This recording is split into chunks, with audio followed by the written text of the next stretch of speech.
Ladies and gentlemen, welcome back to the channel. Welcome back to a brand new video. Today, it's time, guys. We're getting into spoilers for the Five Nights at Freddy's movie. I did a spoiler-free review, and I told you I was going to wait until people had time to watch the movie. And yeah, it's in theaters, and it's on Peacock, so all the, the big Five Nights at Freddy's fan... Hold on, let me just adjust my camera. All the big Five Nights at Freddy's fans should have already seen this movie. But if you don't, or if you haven't yet, spoilers, that's what we're doing. Let's get into it. So this movie kind of starts out with a scene, right? It was the security guard getting chased by the animatronics.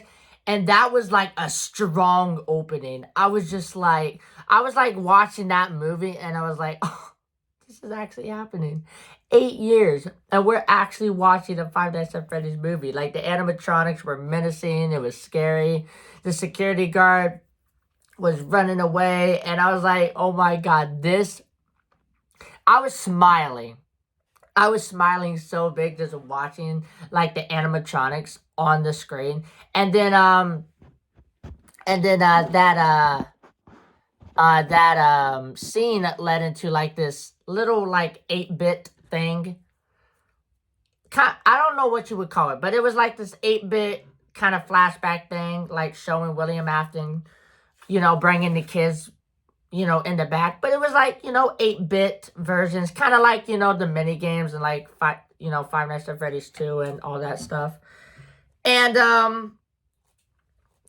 the music too. Ooh, that was so strong opening. We had the security guard running away from the animatronics, which led into the 8-bit thing with the music and stuff. And I was like, bro, this about to be a banger horror movie. And then it kind of it kind of fell off in the horror factor and stuff. But we'll get to that in a bit. But anyway, then I just want to talk about the dream theory thing, the dream sequence. So in the movie, Mike has a theory that when you dream, everybody remembers everything, all right? Even if you don't think you do, you do. Everything you do is, stored in your brain with the memory and stuff. And, things that you don't remember are still there. It's just kind of buried deep down, in your brain cells. And, I don't know. You have to watch the movie. He explains it a lot better than I am, but... anyway, the whole dream thing was just so fascinating to me. Because I was just sitting... I know some people thought it was a little weird. For me, personally, I freaking loved it. I will admit that the dream sequences did take up a little too much time. But overall, the whole dream thing, I freaking loved. It was fascinating. And it was a callback, back in the day, where there was this thing called the dream theory, where apparently Five Nights at Freddy's 1 all the way to Pizzeria Simulator didn't actually happen. It was all in Mike's head, which was stupid freaking theory, by the way. I'm really lenient on theories. There's some theories that I'm I guess so. But that one, didn't like that. But yeah, it was a callback, and yeah, loved it. I will say this, the Aunt Jane character, which is the evil aunt and stuff, I don't know, I didn't like her. I don't know why she was even in the movie, because, it just didn't go anywhere, because, I think, she was, I think she was killed by Golden Freddy, so, that whole... Aunt Jane plot, literally didn't go anywhere. You could have cut her character out the movie completely, and I don't think it would have mattered. Everything would have just stayed the exact same. So, don't know what they were doing with their character. Didn't like it. Kind of useless, and it didn't even go anywhere. So, but, Doug. just like Aunt Jane, Doug was not needed, but he was very much welcome, bro. Doug was so funny.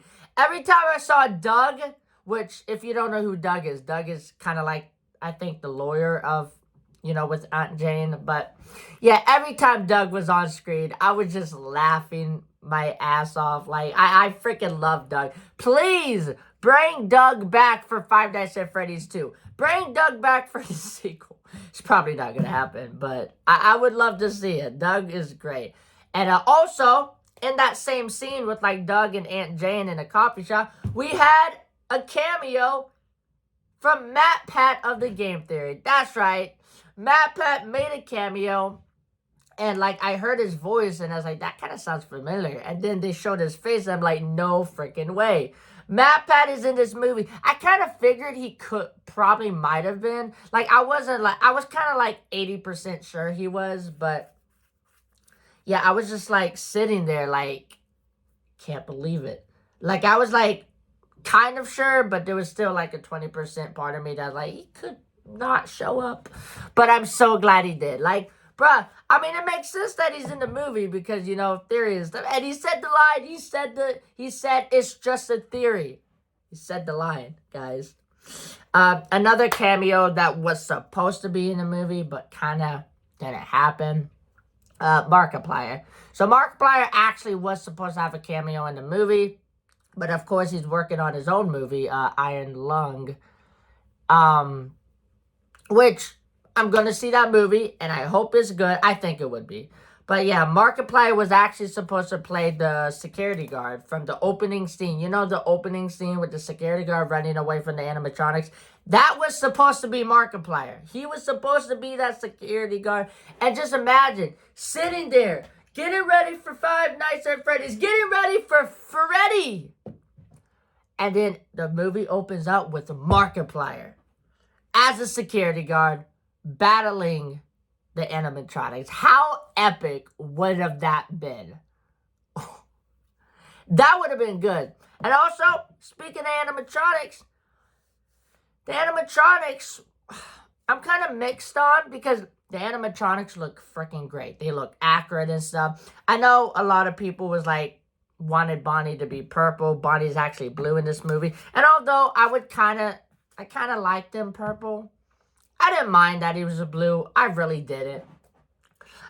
But yeah, the animatronics, like in that opening scene, the animatronics were scary. They were menacing. And then, also when the thugs kind of broke in, and started wrecking the place, they were doing some stuff too, kind of scary, doing those killing things. But honestly, if you look at the trailer and then you watch the movie, the animatronics aren't as killer as I would like them to be. They didn't, like, in the movie, like, as a Five Nights at Freddy's fan, obviously I know, like, these are just children. Because, like, if you played if you watched the trailer, it was, like, advertised, like, the animatronics are the bad guys of this series, like, Five Nights at Freddy's. You have to run away. These animatronics are trying to kill you. They're the bad guys. But if you're a fan of Five Nights at Freddy's, you know that the animatronics aren't actually the bad guys. They're the victims. But, yeah, people that aren't familiar with Five Nights at Freddy's, they're just going to watch the movie, and they're going to be left wondering if the trailers kind of promised them something different. Because the trailers made it seem like one thing, and then the movie kind of ended up being a completely different thing. Because, like, I don't know, in the movie, it just didn't seem like the animatronic. And if it wasn't for those thugs breaking in, bruh, the kill count in this movie would be non-existent. But yeah, I do wish the animatronics were more killer. Speaking of which, I know they said Bonnie, which is my favorite animatronic, by the way. I know they said Bonnie is the most aggressive animatronic, but that's not the case, man. The Cupcake is the most aggressive animatronic. Like, the Cupcake was eating people's faces. It was storming through vents, bruh. Like, it was just jumping on people. Like, the director said Bonnie is the most aggressive animatronic. No. It is the Cupcake. Cupcake is the most aggressive and is the MVP, man. That Cupcake was just racking up bodies. But yeah, this movie really not scary. Kind of a shame. I do really wish it was scary. Like, it doesn't even feel like a horror movie. I wouldn't even call this a horror movie. I would say it's a children's horror movie. Like, don't get me wrong. There was some scary and eerie things in the movie, but like as an overall thing, it really just wasn't that scary. Which is a shame because, like, I wanted, like, a very scary Five Nights at Freddy's movie, and this just wasn't it. I hope Five Nights at Freddy's 2 kind of ups the scare factor because, like, this right here wasn't scary at all. Kind of disappointing. Like, anyway. But, I want to talk about the Vanessa character, right? And this is not a knock at the actress. Like, I think the person or the person that plays Vanessa, great actor. Excellent actor. Fantastic actress. But it's just the script and the dialogue she was given in this movie just didn't work. I just felt like her character was kind of all over the place. Like, again, I love the actress and I love her acting, but the dialogue was just not good. And it wasn't her fault. I know it's not her fault, but it's just like, I don't like the Vanessa character. Like, there's potential that she could be good, but like, I don't know, man. I just don't think she was that great in the movie. Like, oh, well, she was great in the movie, but the dialogue she was given wasn't great in the movie. And also the reveal about Vanessa being the daughter of William Afton. I didn't really love it. Because, one, it doesn't, like, I guess it's because I'm like, oh, you gotta follow the games, which you don't. But, like, in the games, Michael Afton is the son of William Afton. Vanessa is not the child of William Afton. So on one hand, I'm like, yeah, that's new. But I could look past it because I know the movie's not really following the games. But I was like, yeah, I could look past it. But it just kind of felt unearned. It didn't make any sense. It felt like it just came out of nowhere. Like, she was like, oh, yeah, William Afton's my dad. And I'm like, it kind of felt like it came out of nowhere, did it not? I don't know. It just didn't make any sense. I'm like, what?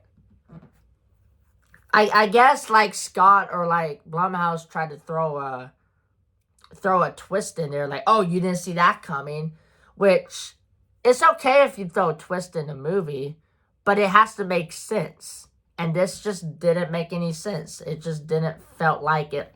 Like, it didn't lead up to it. Like, if it would have led up to it, I would be like, oh, man, that's crazy. But it just kind of, like, happened, and then it just happened. You know, it is what it is. I don't know. But, William Afton. Bro, William Afton in this movie was great. Matthew Lillard, and I am a huge Scream fan. I loved Matthew Lillard as Stu in Scream. So seeing him play another villain, I was just like all for it. And he was perfect. Like when he put on that spring Bonnie suit and he was like running with the knife, he was punching and kicking and he was doing all this stuff and he was like cracking a little bit of jokes. I was like, bro, this is freaking awesome. The only negative thing I have to say about it is that we didn't get a lot of Matthew Lillard. We only got like 10 minutes of William Afton. But boy, was those a glorious 10 minutes. They were fantastic. I loved him so much in this movie. I will say this, in Five Nights at Freddy's 2, we need more of him. He's probably going to be Springtrap, though. I mean, he is going to be Springtrap. Because of the spring lock thing. Speaking of spring lock, they did it, guys. They actually did it. Like, I knew they were going to do it, but, like, just seeing them actually do it, I was like, oh, yo. But yes, William Afton, gas spring locked. And I'm a little mixed on it. Like, yes, I'm so happy they did it, but they didn't really execute it the best. Like, this is one of those things where I feel like this scene would have been, it would have, like, benefited from an R-rated, a R rating. But, I was fine with it. And, I do wish, like, he was just like, I'm not kidding. That's what it was like. He didn't really scream and stuff. So, feel like they could have did the scene a little better. But I was just happy to see the spring lock scene actually in the movie. And, yep, after that, everything, wrapped up. And the movie ended with the Living Tombstone. The Living Tombstone's Five Nights at Freddy's song started playing. And, like, as someone who listened to that song a lot, I was happy, man. I was so glad that ended up in the movie. Like, there was rumors that it was going to, and I think they actually confirmed it. But, like, just hearing that song at the end of the movie, I was just like, that was a freaking good movie. That was such a good movie. But I will say this. If you're a fan of Five Nights at Freddy's, you're going to freaking love this movie. It has flaws. Don't get me wrong. It does have flaws. It's not perfect. But it's still a really damn good movie. If you're not familiar with the lore or the games, then you probably might not like it so much. Like, it's one of those movies where if you don't have prior knowledge going into the movie, you're probably not going to like it. But, yeah, also, they had, like, I guess, like, a post-credit scene with, like, Balloon Boy. By the way, they had, like, this Balloon Boy action figure that was just jump-scaring the entire movie, like 3 or 4 times. I don't know what that's about. Like, I guess it's kind of their way to say Five Nights at Freddy's 2 is coming and Balloon Boy's going to be part of that package. But yeah, I don't know what that Balloon Boy action figure thing was all about, because Corey, which, by the way, Corey's second cameo in the movie, shout out to that man. But, like, he was just in the taxi and then the door opened and he's like, yo, we're closed. And then he's like, yo, I said I'm not doing it right now or something like that. And he looked over and the Balloon Boy statue was in the car. I don't know what that's all about. I don't think it really matters. But yeah, Balloon Boy statue was just jump scaring. But that leaves us to the final thing. After the Living Tombstone played, after the Living Tombstone song played, they made another song played. Another familiar song. Kind of like a remix-ish, I guess. But it was like a song similar to the music box. And if you played Five Nights at Freddy's 2, the music box is kind of like related to the puppet. You have to keep the music box wind up because if you don't, the puppet will jump scare you. But yeah, the music box song was playing. So I was like, okay, well now, like, we're definitely going to Five Nights at Freddy's 2 because you had the Balloon Boy jump scares throughout the movie. And now you have the puppet, music box song. We're definitely going to Five Nights at Freddy's 2. And then after that played, after the music box played, there was like this ominous, like, like if you played the music box, or not music box, if you play like Five Nights at Freddy's 2, I think it's in Five Nights at Freddy's 2, like the mini games, like there was like this ominous robotic voice that kind of spells out something. It kind of did that in the movie. It was like COMEFINDME.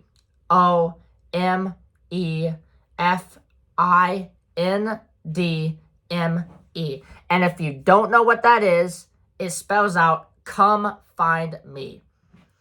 And I guess the person that's talking could be the puppet, or it could be Garrett. Maybe one and the same. I don't know. I'll make like a separate video basically giving my predictions on what I think is going to go down in the Five Nights at Freddy's 2 movie. Right now, the movie hasn't really been confirmed, but like the amount of money they're making, like we're getting a sequel. Like it's just going to happen. But yeah, I'll make like a video in a couple, like it might take a few days, but yeah, I'll make a video in a couple of days, basically giving you my predictions and stuff. What do I think's gonna go down in the movie? Like some of my theories that I might have. And again, I'm not really good at theories, so I could be completely wrong. But yeah, that's the Five Nights at Freddy's movie. Let me know what you think. If you like this video, hit the like button as hard as you possibly can. Subscribe while you're down there. The link to the original will... Why did I say original? Not reacting. See, I always do this. The link to my socials will be in the description below. But feel free to follow me and DM me anything you want me to react to. And I'll try my best to get to it. But as always, guys, I'll see you in another video. Bye!